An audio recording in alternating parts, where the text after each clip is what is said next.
Hi hello ನಮಸ್ಕಾರ. MS vision ಅಕಾಡೆಮಿಗೆ ಸ್ವಾಗತ. ಒಬ್ಬ ಸಂಶೋಧಕರನು ವಿಷಯವನ್ನು ಸಂಗ್ರಹಿಸಬೇಕಾಗಿರ್ತಕ್ಕಂಥ ಸಂದರ್ಭ ಒಳಗಡೆ ನಿರ್ಬಂಧಿತವಾಗಿ ಅಂದ್ರೆ ಉತ್ತರವನ್ನು ಕೊಡ್ತಕ್ಕಂಥ ವ್ಯಕ್ತಿಗೆ ನಿರ್ಬಂಧನಗಳ ಮೂಲಕ ಏನ್ ಮಾಡ್ತಾನೆ, ಕ್ವಶನ್ ಗಳನ್ನು ಕೇಳ್ತಾನೆ ನೋಡ್ರಿ. ಅದಕ್ಕೆ ಏನಾಗ್ತಾರಪ್ಪ ಅಂತಂದ್ರೆ ಏನ್ ಮಾಡಿರ್ತಾನ, ಪೂರ್ವ ನಿರ್ಧಾರಿತವಾಗಿ ಕ್ವಶನ್ ಗಳನ್ನ ಯಾವ ರೀತಿ ಕೇಳಬೇಕನ್ನೋದ್ರ ಬಗ್ಗೆ ಅವನ್ ಏನ್ ಮಾಡಿರ್ತಾನ, ಒಂದು ಸ್ಟ್ರಕ್ಚರ್ ನ ರೆಡಿ ಮಾಡಿರ್ತಾನೆ. ಅದೆಲ್ಲ ಹೇಳ್ರಿ ಸ್ಟ್ರಕ್ಚರ್ಡ್. ಈ ಪ್ಲಾನಿಂಗ್ ಒಳಗಡೆ ಅಲ್ಪ ಪ್ರಮಾಣದ, ಸ್ವಲ್ಪ, ಭಾಗಶಃ ಸೊ ಅದನ್ನ ಬದಲಾವಣೆ ಮಾಡಿ ಕ್ವಶನ್ ಗಳನ್ನು ಕೇಳ್ತಾ ಇದ್ದಾನಪ್ಪ ಅಂತಂದ್ರೆ ಅದಕ್ಕೆ ಏನಾಗುತ್ತೆ ಹೇಳ್ರಿ, ಸೆಮಿ ಸ್ಟ್ರಕ್ಚರ್ಡ್ ಇಂಟರ್ವ್ಯೂ ಆಗ್ತದ. ಈ ರೀತಿಯಾಗಿ ಕ್ವಶನ್ ಕೇಳಬೇಕಪ್ಪ ಅಂತಂದ್ರೆ ಇಂಟರ್ವ್ಯೂಗೆ ಏನಿರ್ಬೇಕು ಹೇಳ್ರಿ, ಆ ಒಂದು ಎಬಿಲಿಟಿ ಇರಬೇಕು. ಯಾಕೆ ಕ್ವಶನ್ ಕೇಳ್ತಾ ಇದ್ದೀನಿ ಅನ್ನೋದ್ರ ಬಗ್ಗೆ ಅವನಿಗೆ ಗಮನ ಇರಬೇಕು. ಅವನಿಗೆ ಅದ್ರ ಮೇಲೆ ಏನೇ ಇರ್ಬೇಕು ಹೇಳ್ರಿ, ನಾಲೆಡ್ಜ್ ಇರಬೇಕು. ಅವನ ಅದ್ರಾಗ ಏನಾಗಿರ್ಬೇಕು, ಎಕ್ಸಲೆನ್ಸ್ ಆಗಿರ್ಬೇಕು. ಏನ್ ಮಾಡ್ಬಿಡ್ತಾನ, ಸಂದರ್ಶನಕಾರನಿಗೆ ಅನುಭವ ಕಡಿಮೆ ಇರ್ತದ, ಇಲ್ಲಿ ಅನುಭವ ಜಾಸ್ತಿ ಇರ್ತದ. ಅನುಭವ ಕಡಿಮೆ ಅದಕ್ಕೆ ಏನ್ ಮಾಡಿರ್ತಾನೆ, ಅವನು ಬರ್ಕೊಂಡು ಬಂದಿರ್ತಾನ. ಇಲ್ಲಿ ಏನ್ ಮಾಡಿರೋ ಅನುಭವ ಅವನಿಗೆ ಜಾಸ್ತಿ ಇರೋದಕ್ಕೆ ಏನ್ ಕ್ವಶನ್ ಕೇಳಬೇಕು, ಯಾವ ರೀತಿ ಇಂಟರ್ವ್ಯೂ ಮಾಡ್ಬೇಕನ್ನೋದ್ರ ಬಗ್ಗೆ ಅವನಿಗೆ ಏನಿರ್ತ, ಪರಿಪೂರ್ಣವಾಗಿರ್ತಕ್ಕಂಥ ಜ್ಞಾನ ಇರ್ತ. ಈ ಇಂಪಾರ್ಟೆಂಟ್ ನೋಡ್ರಿ, ಡಯಾಗ್ನೋಸ್ಟಿಕ್ ಇಂಟರ್ವ್ಯೂ ಅನ್ನೋದು ವೆರಿ ಇಂಪಾರ್ಟೆಂಟ್. ಇಲ್ಲಿ ಏನ್ ಮಾಡಿರ್ತಾನೆ, ಸಂಶೋಧಕರನು ಒಂದು ಸಮಸ್ಯೆಗೆ ಪರಿಹಾರವನ್ನು ಹುಡುಕೋದಕ್ಕೆ ಸಂದರ್ಶನ ಮಾಡ್ತಾ ಇರ್ತಾನ. ಹೌದಾ, ಎಲ್ಲಿರಿ, ಡಯಾಗ್ನೋಸ್ಟಿಕ್ ಇಂಟರ್ವ್ಯೂ ಒಳಗಡೆ ಏನ್ ಮಾಡ್ತಾರ ಹೇಳ್ರಿ, ಇವು ಇಷ್ಟು ಮಂದಿ ಯಾರು ಹೇಳ್ರಿ, ಎಕ್ಸ್ಪರ್ಟ್ಸ್. ಹೌದಾ, ಇವ್ರು ಒಂದು ಇಂಟರ್ವ್ಯೂ ನಡೆಸ್ಕೊಂಡು ಹೋಗ್ತಾ ಇದಾರಪ್ಪ ಅಂತಂದ್ರೆ ಅದಕ್ಕೇನಂತಾರಿ, ಪ್ಯಾನಲ್ ಇಂಟರ್ವ್ಯೂ ಅಂತಾರ. ಹಾಯ್ ಹಲೋ ನಮಸ್ಕಾರ, MS ವಿಷನ್ ಅಕಾಡೆಮಿಗೆ ಸ್ವಾಗತ. ಸೊ ಟುಡೇ ಕ್ಲಾಸ್ ಬಂದ್ಬಿಟ್ಟು ರಿಸರ್ಚ್ ಆಪ್ಟಿಟ್ಯೂಡ್ ಒಳಗಡೆ ನಾವೇನ್ ನೋಡ್ತಾ ಇದೀವಪ್ಪ ಅಂತಂದ್ರೆ ಇವತ್ತು tools and techniques of data collection. So ದತ್ತಾಂಶಗಳ ಒಂದು ಸಂಗ್ರಹವನ್ನು ಯಾವ ಯಾವ ಮೂಲಗಳಿಂದ ಮಾಡ್ತಾ ಇದೀವಿ ಅನ್ನೋದ್ರ ಬಗ್ಗೆ ಟುಡೇ ಕ್ಲಾಸ್ ಒಳಗಡೆ ಡಿಸ್ಕಷನ್ ಮಾಡ್ತೀವಿ. ಸೊ ಫಸ್ಟ್ ಒನ್ ಬಂದ್ಬಿಟ್ಟು ಕ್ವಶನರಿ ಆಗಿರ್ಬೋದು, ದೆನ್ ಅದಾದ್ಮೇಲೆ interview. So very important topic. So ಈ ಟಾಪಿಕ್ ನಾವೆಲ್ಲ ನೋಡ್ತೀವಲ್ರಿ, ರಿಸರ್ಚ್ ಆಪ್ಟಿಟ್ಯೂಡ್ ಒಳಗಡೆ ನೋಡ್ತಾ ಇದೀವಿ. ದೆನ್ ಅದೇ ರೀತಿ ನಾವು ಟೀಚಿಂಗ್ ಆಪ್ಟಿಟ್ಯೂಡ್ ಒಳಗೆ ಸಮೇತ ನಾವು ಇದ್ರ ಮೇಲೆ ಕ್ವಶನ್ ಗಳನ್ನ ನೋಡಿದೀವಿ. ದೆನ್ ಅದಾದ್ಮೇಲೆ ಕಮ್ಯುನಿಕೇಶನ್ ಬರ್ತದ, ಹೌದಾ, ಸಂವಹನ, ಹೌದಾ, ಅದ್ರೊಳಗೆ ಸಮೇತ ನಾವು ಇದ್ರ ಮೇಲೆ ಕ್ವಶನ್ ಗಳನ್ನ ನೋಡ್ತಾ ಇದೀವಿ. ಸೊ ಇವನ್ನೆಲ್ಲಾನು ನಾನು ಫಸ್ಟ್ ಕ್ಲಾಸ್ ಒಳಗೆ ಸಮೇತ ಹೇಳಿದ್ದೆ, ಪ್ರತಿ ಒಂದು ಚಾಪ್ಟರ್ ಒಳಗಡೆ ಇಂಟರ್ ಲಿಂಕ್ ಅಂತ ಒಂದು ಇರ್ತಾವ, ಅದನ್ನ ನಾವು ಕನೆಕ್ಟ್ ಮಾಡ್ಕೊಂಡ್ರೆ ಸಾಕು, ಬಹಳ ಸಲ ನಮಗೆ ಏನಾಗ್ತದಪ್ಪ ಅಂದ್ರೆ ಬೇಗ ವಿಷಯ ಅರ್ಥ ಆಗೋದಕ್ಕೆ ಸಾಧ್ಯ ಆಗುತ್ತೆ ಅಂತ. Okay, let me the start class. Okay, first one ಏನ್ರಿ ಅಪ್ಪ ಅಂತಂದ್ರೆ ಕ್ವಶನರಿ. ಪ್ರಶ್ನಾವಳಿ ಅಂತಂದ್ರೆ ಏನು? ಪ್ರಶ್ನಾವಳಿಯಪ್ಪ ಅಂತಂದ್ರೆ ಪ್ರಶ್ನೆಗಳನ್ನು ಸಿದ್ಧಪಡಿಸಿ ಉತ್ತರವನ್ನು ಕಂಡುಕೊಳ್ಳುವುದು. ಹೌದಾ, ಉತ್ತರ ಬೇಕಾಗಿರ್ತಕ್ಕಂಥ, ಈಗ ಸಂಶೋಧಕರನ್ನ ಏನ್ ಮಾಡತ್ತನ್ರಿ, ಆತಗೆ ಆನ್ಸರ್ ಬೇಕು. ಹಾಗಾಗಿ ಏನ್ ಮಾಡ್ತಾನೆ ಹೇಳ್ರಿ ಆತ, ಸೊ ಕ್ವಶನ್ಸ್ ನ ಕ್ರಿಯೇಟ್ ಮಾಡ್ಕೊಂಡ್ ಬಂದಿರ್ತಾನೆ. ಹೌದಾ, ಸೊ ಅವನಿಗೆ ಏನ್ ಬೇಕು, ಆನ್ಸರ್ ಬೇಕು. ಅದನ್ನ ಕೇಳಿದ್ರೆ ಏನಾಗುತ್ತದು ಕ್ವಶನರಿ ಆಗುತ್ತಾ. ಸೊ ಏನೇನ್ ಕ್ವಶನರಿ, ಏನ್ ಟೈಪ್ಸ್ ಅದಾವಪ್ಪ ಇಲ್ಲಿ? ಹೌದಾ, ಇಲ್ಲಿ ಎಷ್ಟು ಟೈಪ್ಸ್ ಅದಾವ? 2 ಟೈಪ್ಸ್ ಆಫ್ ಕ್ವಶನರೀಸ್ ನ ನಾನ್ ನೋಡ್ತೀವಿ. ಓಕೆನಾ. ಸೊ ಫಸ್ಟ್ ಒನ್ ಏನ್ ಹೇಳ್ರಿ, ಕ್ಲೋಸ್ಡ್ ಎಂಡೆಡ್ ಅಂತ ಹೇಳಿದರೆ ನಿರ್ಬಂಧಿತ. ಅದಾದ್ಮೇಲೆ ಅನಿರ್ಬಂಧಿತ, ಓಪನ್ ಎಂಡೆಡ್. ಸೊ ಕ್ಲೋಸ್ ಆಗೈತಿ, ಇಲ್ಲಿ ಏನು ಕ್ವಶನರಿ ಏನಾಗಿದೆ ರೀ, ಕ್ಲೋಸ್ಡ್ ಆಗಿದಾವೆ. ಯಾವ ರೀತಿ ಕ್ಲೋಸ್ಡ್ ಅಪ್ಪ ಅಂತಂದ್ರೆ ಉತ್ತರ ಕೊಡ್ತಕ್ಕಂತ ವ್ಯಕ್ತಿ ಏನ್ ಹೇಳ್ರಿ, ಅವನಿಗೆ ಏನಿರ್ತಾವಪ್ಪ ಅಂದ್ರೆ ಇಲ್ಲಿ ನಿರ್ಬಂಧಗಳಿರ್ತಾವ. ಹೌದಾ, ಸೊ ಉತ್ತರ ಕೊಡ್ತಕ್ಕಂತ ವ್ಯಕ್ತಿಗೆ ನಿರ್ಬಂಧನಗಳನ್ನು ಏರಿ ಅವರಿಗೆ ಆಪ್ಷನ್ಸ್ ಗಳ ಮೂಲಕ, ಸೊ ಫಾರ್ ಎಕ್ಸಾಂಪಲ್ ನೋಡ್ರಿ, ಎಸ್ ಆರ್ ನೋ, ಹೌದಾ, ಆಮೇಲೆ ABCD ಕೇಳಿರ್ತೀರಿ. ಹೌದಾ, ಸೊ ಇದ್ರ ಮೂಲಕನೇ ಅವ್ನ ಏನ್ ಮಾಡ್ಬೇಕ್ರಿ, ಆನ್ಸರ್ನ ಕೊಡಬೇಕು. ಅದೆಲ್ಲ ಹೇಳ್ರಿ, ಕ್ಲೋಸ್ಡ್ ಕ್ವಶನರಿ ಒಳಗಡೆ ನೋಡ್ತೀವಿ. ಅಂತಂದ್ರೆ ಏನ್ ಹೇಳ್ರಿ, ಒಬ್ಬ ಸಂಶೋಧಕರನು ವಿಷಯವನ್ನು ಸಂಗ್ರಹಿಸಬೇಕಾಗಿರ್ತಕ್ಕಂಥ ಸಂದರ್ಭ ಒಳಗಡೆ ನಿರ್ಬಂಧಿತವಾಗಿ ಅಂದ್ರೆ ಉತ್ತರವನ್ನು ಕೊಡ್ತಕ್ಕಂಥ ವ್ಯಕ್ತಿಗೆ ನಿರ್ಬಂಧನಗಳ ಮೂಲಕ ಏನ್ ಮಾಡ್ತಾನೆ, ಕ್ವಶನ್ ಗಳನ್ನು ಕೇಳ್ತಾನೆ ಹೇಳ್ರಿ. ಅದಕ್ಕೆ ಏನಾಗ್ತಾರಪ್ಪ ಅಂತಂದ್ರೆ ಕ್ಲೋಸ್ಡ್ ಎಂಡೆಡ್ ಅಂತ ಹೇಳ್ಕೊಂಡ್ ಬರ್ತಾರ. ಅದಾದ್ಮೇಲೆ ಓಪನ್ ಎಂಡೆಡ್, ಅನಿರ್ಬಂಧಿತ. ಸೊ ಇಲ್ಲಿ ಏನಿದ್ರು ಹೇಳ್ರಿ, ಎಸ್ ಆರ್ ನೋ ಇದು, ಆಮೇಲೆ ಏನಿದ್ರು ABCD, ಈ ರೀತಿಯಾಗಿರ್ತಕ್ಕಂಥ ಒಂದು ಕ್ವಶನರಿಗಳನ್ನ ಅವ್ರ ಏನ್ ಮಾಡಿದ್ರು, ಕೇಳಿದ್ರು. ಬಟ್ ಇಲ್ಲೇನ್ ಹೇಳ್ರಿ, ಅನಿರ್ಬಂಧಿತ ಅಂದ್ರೆ ಉತ್ತರ ಕೊಡ್ತಕ್ಕಂಥ ವ್ಯಕ್ತಿಗೆ ಏನ್ ಕೊಟ್ಟಾರ ಹೇಳ್ರಿ, ಸ್ವತಂತ್ರ ಕೊಟ್ಟಾರ. ಎಲ್ಲಿ ಹೇಳ್ರಿ, ಓಪನ್ ಎಂಡೆಡ್ ಒಳಗಡೆ. ವೆರಿ ಸಿಂಪಲ್, ಅರ್ಥ ಆಯ್ತಲ್ರಿ. ಓಪನ್ ಎಂಡೆಡ್ ಅಂತಂದ್ರೆ ಇಲ್ಲಿ ಸ್ವತಂತ್ರ ಇರ್ತದ, ಇಲ್ಲಿ ಸ್ವತಂತ್ರ ಇರುವುದಿಲ್ಲ. ಸೊ ಈ ವ್ಯಕ್ತಿ ಏನ್ ಮಾಡ್ತಾನ್ರಿ, ಆನ್ಸರ್ನ ಯಾವ ರೀತಿ ಆದ್ರೂ ಬೇಕಾದ್ರ ಕೊಡ್ತಕ್ಕಂತ ಒಂದು ಸಂಭಾವನೀಯತೆ ಸಾಧ್ಯತೆಗಳಿರ್ತಾವ. ಹೌದಾ, ನಿಖರವಾಗಿ ಅವನ್ ಏನ್ ಮಾಡ್ತಾನ ಕೊಡ್ತಾನ. ಸೊ ಇಲ್ಲೇನ್ ಇರ್ತಾವ ನೋಡ್ರಿ, ಆಪ್ಷನ್ಸ್ ಇರ್ತಾವ ಅಷ್ಟೇ. ಓಕೆನಾ, ಅರ್ಥ ಆಯ್ತು ನೋಡ್ರಿ. ಟೈಪ್ಸ್ ಆಫ್ ಕ್ವಶನ್ ಒಳಗಡೆ ಕ್ಲೋಸ್ಡ್ ಎಂಡೆಡ್, ಅದಾದ್ಮೇಲೆ ಓಪನ್ ಎಂಡೆಡ್. ಓಕೆನಾ, this is types of questionnaire. Very simple. ನಾವಿಲ್ಲಿ ಕಾನ್ಸೆಪ್ಟ್ ನ ಕ್ಲಿಯರ್ ಮಾಡ್ಕೋಬೇಕಾಗಿರೋದು ಅಷ್ಟೇ, ಮತ್ತೇನು ಇಲ್ಲ. ಸೊ ಇದ್ರ ಮೇಲೆ ಏನ್ ಮಾಡ್ತಾರಪ್ಪ ಅಂದ್ರೆ ಕ್ವಶನ್ ಗಳನ್ನ ಕೇಳ್ತಾರ. ಸೊ ದೆನ್ ಅದಾದ್ಮೇಲೆ types of interview. So interview ಅನ್ನೋ ಶಬ್ದವನ್ನು ಬಹಳ ಚೆನ್ನಾಗಿ ನೀವು ತಿಳ್ಕೊಂಡಿರ್ತೀರಿ, ಕೇಳಿರ್ತೀರಿ, ನೋಡಿರ್ತೀರಿ. ಹೌದಾ, ಪ್ರತಿಯೊಂದು ವಿಷಯಗಳಿಗೆ ಸಮೇತ ಇಂಟರ್ವ್ಯೂಗಳಾಗ್ತವ. ಹೌದಾ, ಪಾಲಿಟಿಕ್ಸ್ ಆಗಿರ್ಬೋದು, ಸ್ಪೋರ್ಟ್ಸ್ ಆಗಿರ್ಬೋದು, ಸಿನಿಮಾಸ್ ಆಗಿರ್ಬೋದು. ಹೌದಾ, ಸೊ ಎಲ್ಲವರಲ್ಲಿ ಏನಾಗಿರ್ತಾವ ನೋಡ್ರಿ, ಇಂಟರ್ವ್ಯೂಗಳನ್ನ ನೋಡ್ತೀವಿ. ಸಂದರ್ಶನ. ಸೊ ಸಂದರ್ಶನ ಅಂತಂದ್ರೆ ಏನು? ಫಸ್ಟ್ ಒಂದ್ ಬೇಕಾಗಿರೋದು ನಮಗೆ ಸಂದರ್ಶನ. ಸಂದರ್ಶನ ಅಂತಂದ್ರೆ ಹೇಳ್ರಿ, ಒಬ್ಬ ವ್ಯಕ್ತಿ ಅಥವಾ ಒಬ್ಬಕ್ಕಿಂತ ಇಬ್ಬರು ವ್ಯಕ್ತಿಗಳು, ಹೌದಾ, ಒಂದು ಮಾತಿನ ಮೂಲಕ ಅಥವಾ ಮೌಖಿಕವಾಗಿ ನೀಡ್ತಕ್ಕಂಥ ಸಂದರ್ಶನ, ಫೇಸ್ ಟು ಫೇಸ್. ಹೌದಾ, ಸೊ ಆ ಕಮ್ಯುನಿಕೇಶನ್ ಏನಾಗುತ್ತೆ ಹೇಳ್ರಿ, ಇಂಟರ್ವ್ಯೂ ಆಗ್ತವ. ಇಂಟರ್ವ್ಯೂ ಅಂತ ಏನ್ ಮಾಡ್ತಾನೆ ಹೇಳ್ರಿ, ಈ ಕ್ವಶನ್ ಕೇಳ್ತಾನ, ಅವ್ರ ಆನ್ಸರ್ ಹೇಳ್ತಾರ. ಏನಿರ್ತಾವ, ಫೀಡ್ಬ್ಯಾಕ್ ಇರುತ್ತೆ. ಎಷ್ಟು ಟೈಪ್ಸ್ ಬರ್ತಾವ. ಹೌದಾ, ಸೊ ಫಸ್ಟ್ ಒನ್ ಯಾವ್ದ್ರಿ, ಸ್ಟ್ರಕ್ಚರ್ಡ್.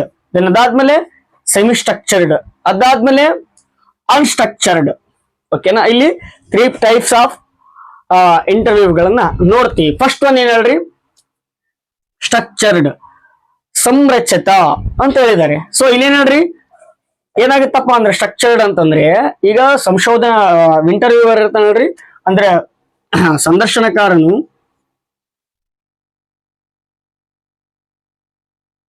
ಹೌದಾ, ಸಂದರ್ಶನಕಾರ ಏನ್ ಮಾಡಿರ್ತಾನ್ರಿ ಇಲ್ಲಿ, ಸ್ಟ್ರಕ್ಚರ್ ಅಂದ್ರೆ ಒಂದಿಷ್ಟು ಕ್ವಶನ್ ಗಳನ್ನ ಏನ್ ಮಾಡ್ಕೊಂಡ್ ಬಂದಿರ್ತಾನ, ಪ್ರಿಪರೇಷನ್ ಮಾಡ್ಕೊಂಡ್ ಬಂದಿರ್ತಾನ. ಅಂದ್ರೆ ಇದಕ್ಕೆ ಏನಿರ್ತಾರ, ಒಂದು ಸ್ಟ್ರಕ್ಚರ್ ಇರ್ತದೆ. ಸೊ ನಾ ಇದೇ ಕ್ವಶನ್ ಕೇಳ್ಬೇಕು, ಅದಾದ್ಮೇಲೆ ಈ ಕ್ವಶನ್ ಕೇಳ್ಬೇಕು, ಅದಾದ್ಮೇಲೆ ಈ ಕ್ವಶನ್ ಕೇಳ್ಬೇಕು, ಈ ರೀತಿ ಕ್ವಶನ್ ಗಳನ್ನ ಕೇಳ್ಬೇಕನ್ನೋದ್ರ ಬಗ್ಗೆ ಏನಿರ್ತಿಲ್ಲಿ ಸಂರಚಿತವಾಗಿರ್ತದ. ಅದಕ್ಕೇನಂತಾರಪ್ಪ ಅಂತಂದ್ರೆ ಸ್ಟ್ರಕ್ಚರ್ಡ್ ಇಂಟರ್ವ್ಯೂ ಅಂತಾರ. ಸೊ ಅವ್ರೇನ್ ಮಾಡಿರ್ತಾನ, ಪೂರ್ವ ನಿರ್ಧಾರಿತವಾಗಿ ಕ್ವಶನ್ ಗಳನ್ನ ಯಾವ ರೀತಿ ಕೇಳ್ಬೇಕನ್ನೋದ್ರ ಬಗ್ಗೆ ಅವ್ನ ಏನ್ ಮಾಡಿರ್ತಾನ, ಒಂದು ಸ್ಟ್ರಕ್ಚರ್ ನ ರೆಡಿ ಮಾಡಿರ್ತಾನ. ಅದೆಲ್ಲ ಹೇಳ್ರಿ, ಸ್ಟ್ರಕ್ಚರ್ಡ್ ಆಗಿರ್ತದ. ಓಕೆ, ಅರ್ಥ ಆಯ್ತಲ್ರಿ. ಸ್ಟ್ರಕ್ಚರ್ಡ್ ಅಂತಂದ್ರೆ ಪೂರ್ವ ನಿರ್ಧಾರಿತವಾಗಿರ್ತಕ್ಕಂಥ ಕ್ವಶನ್ಗಳು. ಅದಾದ್ಮೇಲೆ ಸೆಮಿ ಸ್ಟ್ರಕ್ಚರ್. ಇಲ್ಲಿ ನೋಡ್ರಿ, ಸಂರಚಿತ. ಇನ್ನು ಆಲ್ರೆಡಿ ಸಂರಚಿತ ಹೇಳಿದೀನಿ. ಇಲ್ಲಿ ಭಾಗಶಃ ಅಂತ ಹೇಳಿದ್ದಾರೆ. ಹೌದಾ, ಭಾಗಶಃ, ವೆರಿ ಸಿಂಪಲ್. ಸೊ ಏನಾಗಿರ್ತಿ ನೋಡ್ರಿ, ಇದೇ ರೀತಿ ಏನ್ ಮಾಡ್ಬಿಡ್ತಾನ ಅವನು, ಕ್ವಶನರ್ನ ಪೂರ್ವ ನಿರ್ಧಾರಿತವಾಗಿ ಏನ್ ಮಾಡಿರ್ತಾನಪ್ಪ ಅಂತಂದ್ರೆ ತಗೊಂಬಂದಿರ್ತಾನ, ಬರ್ಕೊಂಬಂದಿರ್ತಾನ. ಹೌದಾ, ಅದಕ್ಕೊಂದು ಪ್ಲಾನಿಂಗ್ ಮಾಡ್ಕೊಂಡ್ ಬಂದಿರ್ತಾನ.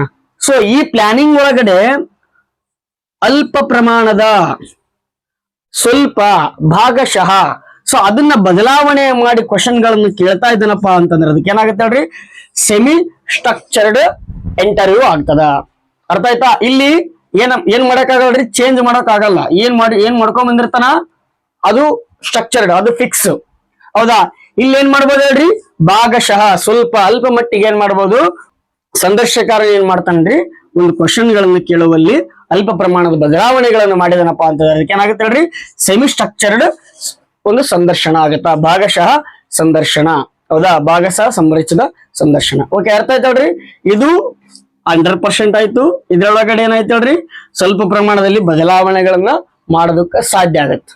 ಹೌದಾ, ಸೊ ದಿನದಾದ್ಮೇಲೆ ಅಸಂರಚಿತ, ಅನ್ಸ್ಟ್ರಕ್ಚರ್ಡ್. ಸೊ ನೋಡ್ರಿ, ಇಲ್ಲಿ ಸಂರಚಿತ, ಭಾಗಶಃ ಸಂರಚಿತ, ಅದಾದ್ಮೇಲೆ ಅಸಂರಚಿತ. ಸೊ ಇಲ್ಲಿರ್ತಕ್ಕಂಥ ಇಂಟರ್ವ್ಯೂ ಸಂದರ್ಶನಕಾರನ್ ಏನ್ ಮಾಡ್ತಾನ್ರಿ ಅಂತಂದ್ರೆ, ಇಲ್ಲಿ ಯಾವುದೇ ಪೂರ್ವ ನಿರ್ಧಾರಿತವಾಗಿರ್ತಕ್ಕಂಥ ಕ್ವಶನ್ಗಳು ಇರುವುದಿಲ್ಲ. ಏನ್ ಹೇಳ್ರಿ, ಇಲ್ಲಿ ಪೂರ್ವ ನಿರ್ಧಾರಿತವಾಗಿರ್ತಕ್ಕಂಥ ಕ್ವಶನ್ಗಳು ಇರುವುದಿಲ್ಲ. ಇಲ್ಲಿ ಅಸಂರಚಿತ, ಅವ್ನ್ ಏನ್ ಮಾಡಿರಲ್ಲ, ಸಂರಚನೆ ಮಾಡೇ ಇರಲ್ಲ, ರಚನೆಗಳನ್ನು ಮಾಡ್ಕೊಂಡೇ ಬಂದಿರಲ್ಲ. ಅಲ್ಲಿ ಏನಾಗಿರುತ್ತೆ ಹೇಳ್ರಿ, ಇದಕ್ಕೆ ಇಂಟರ್ವ್ಯೂ ಪೂರ್ವ ನಿರ್ಧಾರಿತವಾಗಿರುವುದಿಲ್ಲ. ಅದೆಲ್ಲಿ ಅನ್ಸ್ಟ್ರಕ್ಚರ್ಡ್ ಇಂಟರ್ವ್ಯೂ ಒಳಗಡೆ. ಸೊ ಈ ರೀತಿಯಾಗಿ ಕ್ವಶನ್ ಕೇಳ್ಬೇಕಪ್ಪ ಅಂತಂದ್ರೆ ಇಂಟರ್ವ್ಯೂಗೆ ಏನಿರ್ಬೇಕು ಹೇಳ್ರಿ, ಆ ಒಂದು ಎಬಿಲಿಟಿ ಇರ್ಬೇಕು. ಯಾಕೆ ಕ್ವಶನ್ ಕೇಳ್ತಾ ಇದ್ದೀನಿ ಅನ್ನೋದ್ರ ಬಗ್ಗೆ ಅವನಿಗೆ ಗಮನ ಇರ್ಬೇಕು. ಅವನಿಗೆ ಅದ್ರ ಮೇಲೆ ಏನೇ ಇರ್ಬೇಕು ಹೇಳ್ರಿ, ನಾಲೆಡ್ಜ್ ಇರ್ಬೇಕು. ಅವನ ಅದ್ರಾಗ ಏನಾಗಿರ್ಬೇಕು, ಎಕ್ಸಲೆನ್ಸ್ ಆಗಿರ್ಬೇಕು. ಇದನ್ನ ಕ್ವಶನ್ ಕೇಳ್ತಾರ್ರಿ. ಏನ್ ಕ್ವಶನ್ ಕೇಳ್ತಾರ್ರಿ, ಅನ್ಸ್ಟ್ರಕ್ಚರ್ಡ್ ಒಂದು ಇಂಟರ್ವ್ಯೂ ಒಳಗಡೆ ಇಂಟರ್ವ್ಯೂ ಯಾವೊಂದು ಮಟ್ಟದಲ್ಲಿದ್ದಾಗ ಆ ಇಂಟರ್ವ್ಯೂ ಏನಾಗುತ್ತಾ, ಎಫೆಕ್ಟಿವ್ ಆಗುತ್ತಾ ಅಂತ ಕೇಳ್ತಾರ. ಅವ್ನಿಗೆ ಏನೇ ಎಬಿಲಿಟಿ ಇರ್ಬೇಕು ಹೇಳ್ರಿ, ಅವ್ನಿಗೆ ನಾಲೆಡ್ಜ್ ಇರ್ಬೇಕು, ಅದ್ರ ಮೇಲೆ ಇರ್ತಕ್ಕಂಥ ಗ್ರಿಪ್ ಇರ್ಬೇಕು. ಅವಾಗ ಏನಾಗುತ್ತೆ, ಅದೊಂದು ಅನ್ಸ್ಟ್ರಕ್ಚರ್ಡ್ ಕ್ವಶನರಿ ಆಗಿರ್ತದ. ಅರ್ಥ ಆಯ್ತಲ್ರಿ? ಇಲ್ಲಿ ಸಂರಚಿತ, ಇಲ್ಲಿ ಭಾಗಶಃ ಸಂರಚಿತ, ಇಲ್ಲಿ ಅಸಂರಚಿತ. ಇಲ್ಲಿ ಏನ್ ಮಾಡ್ಬಿಡ್ತಾನ ಸಂದರ್ಶನಕಾರನಿಗೆ ಅನುಭವ ಕಡಿಮೆ ಇರ್ತದ, ಇಲ್ಲಿ ಅನುಭವ ಜಾಸ್ತಿ ಇರ್ತದ. ಅನುಭವ ಕಡಿಮೆ ಅದಕ್ಕೆ ಏನ್ ಮಾಡಿರ್ತಾನ ಅವನು ಬರ್ಕೊಂಡು ಬಂದಿರ್ತಾನ. ಇಲ್ಲಿ ಏನ್ ಮಾಡಿರೋ ಅನುಭವ ಅವನಿಗೆ ಜಾಸ್ತಿ ಇರೋದಕ್ಕ ಏನ್ ಕ್ವಶನ್ ಕೇಳಬೇಕು, ಯಾವ ರೀತಿ ಇಂಟರ್ವ್ಯೂ ಮಾಡ್ಬೇಕನ್ನೋದ್ರ ಬಗ್ಗೆ ಅವನಿಗೆ ಏನಿರ್ತ ಪರಿಪೂರ್ಣವಾಗಿರ್ತಕ್ಕಂಥ ಜ್ಞಾನ ಇರುತ್ತ. ಈ ಡಿಫ್ರೆನ್ಸ್ ನೇ ನಾವ್ ಏನ್ ಮಾಡ್ತೀವಿ ಎಕ್ಸಾಮ್ ಒಳಗಡೆ ಕ್ವಶನ್ ನ ಕೇಳ್ತಾರ. That is very very very important. Okay, so ಇದಾದ್ಮೇಲೆ ನೋಡ್ರಿ, then other form of interview. ಇನ್ ಯಾವ ರೀತಿಯ ಒಂದು ಇಂಟರ್ವ್ಯೂಗಳದಾವ ಅಂತ ಕೇಳ್ತಾರೆ ನೋಡ್ರಿ. ಇಂಡಿವಿಜುವಲ್ ಇಂಟರ್ವ್ಯೂ ಏನ್ ಹೇಳ್ರಿ, ಒಬ್ಬ ವ್ಯಕ್ತಿಯನ್ನು ಮಾತ್ರ ಇಂಡಿವಿಜುವಲ್ ಆಗಿ, ಹೌದಾ, ಇಂಟರ್ವ್ಯೂ ಮಾಡ್ತಾರಲ್ರಿ, ಅದಕ್ಕೆ ಏನಂತಾರ ಇಂಡಿವಿಜುವಲ್ ಇಂಟರ್ವ್ಯೂ ಅಂತಾರ. ಅದಾದ್ಮೇಲೆ ಗ್ರೂಪ್ ಇಂಟರ್ವ್ಯೂ. ಸೊ 2-3 ಮೆಂಬರ್ಸ್ ಗಿಂತ ಹೆಚ್ಚಿರ್ತಕ್ಕಂತ ಒಂದು ಗುಂಪನ್ನು, ಹೌದಾ, ಆ ಗುಂಪಿಗೆ ಇಂಟರ್ವ್ಯೂ ಮಾಡ್ತಾರಲ್ರಿ, ಅದಕ್ಕೆ ಏನಾಗ್ತಾರೆ ಗ್ರೂಪ್ ಇಂಟರ್ವ್ಯೂ ಅಂತಾರ. ಸೊ ನೀವು ಎಕ್ಸಾಂಪಲ್ ತಗೋರಿ, ಒಂದು ಸಿನಿಮಾ ಇದೆ ಅಂತ ತಗೋರಿ. ಆ ಸಿನಿಮಾದೊಳಗೆ ಇಂಟರ್ವ್ಯೂ ಅಂತಂದ್ರ ಹೀರೋ ಅಷ್ಟೇ ಬರ್ತಾನೆ ಹೇಳ್ರಿ, ಹೀರೋ ಬಂದಿರ್ತಾನ, ಹೀರೋಯಿನ್ ಬಂದಿರ್ತಾರ, ಡೈರೆಕ್ಟರ್ ಬಂದಿರ್ತಾರ. ಅರ್ಥ ಆಯ್ತಾ? ಇನ್ ಯಾರೋ ಒಬ್ರು ಬಂದಿರ್ತಾರ. ಒಟ್ಟು ಏನಿರ್ತಾರಲ್ರಿ, ಎಷ್ಟು ಬಂದಿರ್ತಾರ? 3-4 ಮೆಂಬರ್ಸ್ ಇರ್ತಾರ. ಅದೇನಾಗತ್ತ ಗ್ರೂಪ್ ಇಂಟರ್ವ್ಯೂ ಆಗತ್ತ. ಆಮೇಲೆ ಡಯಾಗ್ನೋಸ್ಟಿಕ್ ಇಂಟರ್ವ್ಯೂ ಅಂತಂದ್ರೆ ವೆರಿ ಇಂಪಾರ್ಟೆಂಟ್ ನೋಡ್ರಿ. ಡಯಾಗ್ನೋಸ್ಟಿಕ್ ಇಂಟರ್ವ್ಯೂ ಅನ್ನೋದು ವೆರಿ ಇಂಪಾರ್ಟೆಂಟ್. ಇಲ್ಲಿ ಏನ್ ಮಾಡಿರ್ತಾನೆ ಸಂಶೋಧಕರನು, ಒಂದು ಸಮಸ್ಯೆಗೆ ಪರಿಹಾರವನ್ನು ಹುಡುಕೋದಕ್ಕೆ ಸಂದರ್ಶನ ಮಾಡ್ತಾ ಇರ್ತಾನ, ಹೌದಾ. ಎಲ್ಲಿರಿ? ಡಯಾಗ್ನೋಸ್ಟಿಕ್ ಇಂಟರ್ವ್ಯೂ ಒಳಗಡೆ ಒಂದು ಸಮಸ್ಯೆ, ಏನೋ ಸಮಸ್ಯೆ ಆಗೈತಪ್ಪ, ಒಂದು ಪರಿಣಾಮ ಆಗೈತಪ್ಪ ಅಂದ್ರ ಅದಕ್ಕೆ ಏನ್ ರೀಸನ್ನು, ಅದಕ್ಕೆ ಏನ್ ಕಾರಣ, ಅದ್ರ ಬಗ್ಗೆ ಇಂಟರ್ವ್ಯೂ ಮಾಡ್ತಾಳ್ರಿ, ಅದಕ್ಕೆ ಅಂತಾರಪ್ಪ ಡಯಾಗ್ನೋಸ್ಟಿಕ್ ಇಂಟರ್ವ್ಯೂ ಅಂತಾರ. ದೆನ್ ಅದಾದ್ಮೇಲೆ ಫೋಕಸ್ಡ್ ಇಂಟರ್ವ್ಯೂ. ಸಂಶೋಧಕರನು ಯಾವ ಒಂದು ವಿಷಯನ ಕುರಿತು ಅಧ್ಯಯನ ಮಾಡ್ಬೇಕನ್ನೋದ್ರ ಬಗ್ಗೆ ಗೊತ್ತಿರ್ತದಲ್ರಿ, ಆ ಕೇಂದ್ರೀಕೃತವಾಗಿರ್ತಕ್ಕಂಥ ವಿಷಯದ ಬಗ್ಗೆ ಕುರಿತು ಅಧ್ಯಯನ ಮಾಡಿದಾಗ ಏನಾಗುತ್ತದು ಫೋಕಸ್ಡ್ ಇಂಟರ್ವ್ಯೂ ಆಗ್ತದ. ಅದಾದ್ಮೇಲೆ ಎಕ್ಸಾಮಿನೇಷನ್ ಇಂಟರ್ವ್ಯೂ. ಸೊ ನೀವು ಆಲ್ರೆಡಿ ಕೇಳಿರ್ತೀರಿ, ನೋಡಿರ್ತೀರಿ, ಹೌದಾ. ಎಕ್ಸಾಮ್ಸ್ ಒಳಗಡೆ, ಪರೀಕ್ಷೆ ಒಳಗಡೆ ಏನ್ ಮಾಡ್ರಿ, ಮೌಖಿಕವಾಗಿರ್ತಕ್ಕಂಥ ಕ್ವಶನ್ ಗಳನ್ನ ಕೇಳ್ತಾರ. ಸೊ ಅದಕ್ಕೆ ಆನ್ಸರ್ ಕೊಡ್ತೀವಲ್ರಿ, ಅದಕ್ಕೆ ಏನಂತಾರ್ರಿ ಎಕ್ಸಾಮಿನೇಷನ್ ಇಂಟರ್ವ್ಯೂ ಅಂತಾರೆ. Very simple. ಆಮೇಲೆ ರಿಸರ್ಚ್ ಇಂಟರ್ವ್ಯೂ ಅಂತಂದ್ರೆ ಸಂಶೋಧನೆಗೆ ಏನು ಬೇಕಾಗಿರ್ತಕ್ಕಂಥ ವಿಷಯವನ್ನು ಸಂಗ್ರಹ ಮಾಡಲು, ಹೌದಾ, ಮಾಡ್ತಕ್ಕಂಥ ಒಂದು ಸಂದರ್ಶನಕ್ಕೆ ಏನಂತಾರಪ್ಪ ಅಂತಂದ್ರೆ ರಿಸರ್ಚ್ ಇಂಟರ್ವ್ಯೂ ಅಂತಾರ. Very important last one, panel interview ಅಂತಂದ್ರೆ ಏನಪ್ಪಾ ಅಂತಂದ್ರೆ ತಜ್ಞರು, ಹಲವಾರು ತಜ್ಞರು ಕೂಡಿ ಒಂದು ಇಂಟರ್ವ್ಯೂ ಅನ್ನು ನಡೆಸ್ಕೊಂಡು ಹೋಗ್ತಾರ. ಅದಕ್ಕೆ ಏನಂತಾರೆ ಹೇಳ್ರಿ ಪ್ಯಾನಲ್ ಇಂಟರ್ವ್ಯೂ ಅಂತಾರ. ಸೊ ಫಾರ್ ಎಕ್ಸಾಂಪಲ್ ನೀವು ಚೆನ್ನಾಗಿ ಹೇಳ್ಬೇಕಪ್ಪ ಅಂತಾರೆ, ಇನ್ನೂ ಅರ್ಥ ಆಗ್ಬೇಕಂತಂದ್ರೆ ಇಲ್ಲಿ ಒಬ್ರಿದ್ದಾರೆ, ಇಲ್ಲಿ ಒಬ್ರಿದ್ದಾರೆ, ಅದಾದ್ಮೇಲೆ ಇಲ್ಲಿ ಒಬ್ರಿದ್ದಾರೆ, ಓಕೆನಾ. ಈ ಇಷ್ಟು ಮಂದಿ ಏನ್ ಮಾಡ್ತಾರ ಹೇಳ್ರಿ, ಇವು ಇಷ್ಟು ಮಂದಿ ಯಾರು ಹೇಳ್ರಿ, ಎಕ್ಸ್ಪರ್ಟ್ಸ್, ಹೌದಾ. ಇವ್ರು ಒಂದು ಇಂಟರ್ವ್ಯೂ ನಡೆಸ್ಕೊಂಡು ಹೋಗ್ತಾ ಇದಾರಪ್ಪ ಅಂತಂದ್ರೆ ಅದಕ್ಕೆ ಏನಂತಾರ್ರಿ ಪ್ಯಾನಲ್ ಇಂಟರ್ವ್ಯೂ ಅಂತಾರ. This is all about types of interview ಆಗಿರ್ಬೋದು, ಅದರ್ ಫಾರ್ಮ್ ಆಫ್ ಇಂಟರ್ವ್ಯೂ ಆಗಿರೋದು. ವೆರಿ ಇಂಪಾರ್ಟೆಂಟ್ ನೋಡ್ರಿ, ಬಹಳ ಚೆನ್ನಾಗಿದೆ, ಅರ್ಥ ಮಾಡ್ಕೊರಿ. ಸೊ ಇದು ಅದಾದ್ಮೇಲೆ types of questionnaires, very easy. So ಏನಾಗ್ತಾರ, ನಾನು ಹೇಳಿ ನೋಡ್ರಿ, ಕ್ವಶನ್ ಗಳನ್ನ ಯಾವ ರೀತಿ ಕೇಳ್ತಾರಪ್ಪ ಅಂದ್ರೆ ಈ ರೀತಿ ಕ್ವಶನ್ ಗಳನ್ನು ಕೇಳ್ತಿರ್ತಾರ. ಇಲ್ಲಿ ನಾವ್ ಏನ್ ನೋಡಿದ್ವಿ, ಅನುಭವ ಕಡಿಮೆ ಐತಿ, ಇಲ್ಲಿ ಅನುಭವ ಜಾಸ್ತಿ ಇದೆ, ಹೌದಾ. ಈ ರೀತಿ ಡಿಫ್ರೆನ್ಸ್, ಏನ್ ಡಿಫ್ರೆನ್ಸ್ ಇದೆ ಅನ್ನೋದ್ರ ಮ್ಯಾಗನೆ ಅವರ ಒಂದು ಮೌಲ್ಯ, ಬೆಲೆ, ಸಾಧನೆ ನಿರ್ಧಾರವಾಗ್ತದೆ, ಓಕೆನಾ. ಸೊ ಈ ಒಂದು ವೆರಿ ಇಂಪಾರ್ಟೆಂಟ್ ಹೇಳ್ತೀನಿ ನೋಡ್ರಿ. Your greatest weapon is your mind. ಏನ್ ಹೇಳ್ರಿ, your greatest weapon is your mind. Train it to see opportunities but not obstacles. ಏನ್ ಹೇಳ್ತಾರೆ, your greatest weapon is your mind. Train it to see opportunities not obstacles. That is very important. So ಏನ್ ಹೇಳ್ತಾರಪ್ಪ ಅಂತಂದ್ರೆ, ನಿಮ್ಮ ಒಂದು ಮೆದುಳು ಇದೆಯಲ್ಲ, ನಿಮ್ಮ ಮೈಂಡ್ ಸೆಟ್ ಇದೆಯಲ್ಲ, ಅದೇ ಒಂದು ಅದ್ಭುತವಾಗಿರ್ತಕ್ಕಂಥ ವೆಪನ್. ಅದನ್ನ ಹಿಡ್ಕೊಂಡು ನೀವೇನ್ ಮಾಡ್ಬೇಕು ಹೇಳ್ರಿ, ಒಂದು ಅವಕಾಶಗಳನ್ನ ಹುಡ್ಕೊಂಡು ಹೋಗ್ಬೇಕೇ ಹೊರತು ನಾವು ಅಡತಣೆಗಳನ್ನ ನೋಡ್ಕೊಂಡು ಕುಂದಿರಬಾರ್ದು ಅಂತ. ಯಾರು ನಿಮ್ಮ ಒಂದು ಮೈಂಡ್ ಸೆಟ್ ಪ್ರಿಪೇರ್ ಹೆಂಗಿದೆ, ನಿಮ್ ಮೈಂಡ್ ಹೆಂಗಿದೆ, ಹೌದಾ. ನೋಡ್ರಿ, your greatest weapon is your mind. ನಿಮ್ಮ ಮೆದುಳೆ ದೊಡ್ಡದಾಗಿರ್ತಕ್ಕಂಥ ವೆಪನ್. ಅದನ್ನ ಬಳಸ್ಕೊಂಡು ನೀವು ಏನಾದ್ರೂ ಸಾಧನೆ ಮಾಡೋದಕ್ಕೆ ಸಾಧ್ಯ, ಓಕೆನಾ. So this is all about my side. Thank you all, thank you so much.